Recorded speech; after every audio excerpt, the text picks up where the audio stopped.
What is your approach to sustainability? I think it's imperative that, if you look at the entire EV space, especially in the four-wheeler space, and I'm not talking so much about bikes right now, but if you look at the four-wheeler space, you'll realize that most EV buyers are currently players who already have cars. Okay. Because such is the ticket size of that vehicle. Right, It's all yes. 8 lakhs, 9 lakhs, and that's primarily on account of the battery costs being high right now. I know the government is doing its bit in getting, not making too much money in GST or not charging it there and all of that. But I think sustainability is going to come from taking what you currently have, treating it better, Right. and upgrading what you can currently give back to the market outside of not just taking EV vehicles. So I think we have two roles to play in sustainability. One is conversion of ICE vehicles to EV, which is by way of upgrades. The second is how do you better handle the ICE vehicles that are coming as well, because they're not going to go off the road. Right. Yes. So how do you make sure that there's enough adequate data available for anyone to access where he can take this vehicle and get it to become roadworthy, and so that it can still ferry people, if not in the same city, in somewhere else, and still bridge the gap that exists for mobility in this country.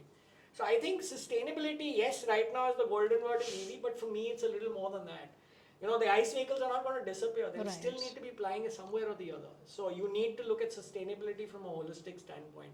And I think VR is designed primarily to do that.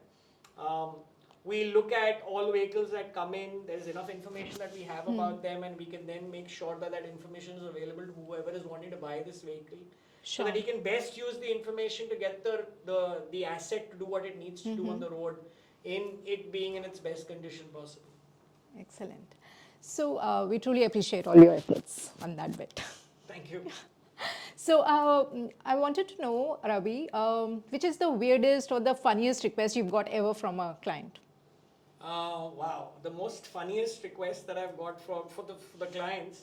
I think just one thing before I get to that, I think is important that I also add, sustainability is also about making sure that vehicles that have hit a certain age move for scrappage.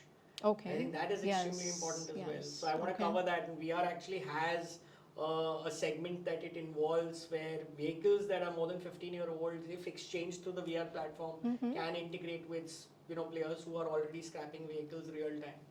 And excellent. Yeah. So I forgot to add that. But coming to some customers' crazy requests that I've seen for VR is that VR is built for transparency. Honestly. And because it's a very human-run business right now in the new car dealership network, there is a lot of non-transparency that exists in the way these vehicles get traded as well. We worked very closely in an environment where we've seen dealers and their employees come back and pushing back saying, this is too transparent. It's just too transparent. It's a compliment or device. So, and that's a difficult one to be with, because sometimes you want to embrace the market, sometimes you want to fight it, but, to be a part of the market, sometimes, you have to take the call saying, what's happening here. But yeah, it's funny because you have access to all the information, it becomes overtly transparent, and that sometimes becomes a barrier to adoption. Scary.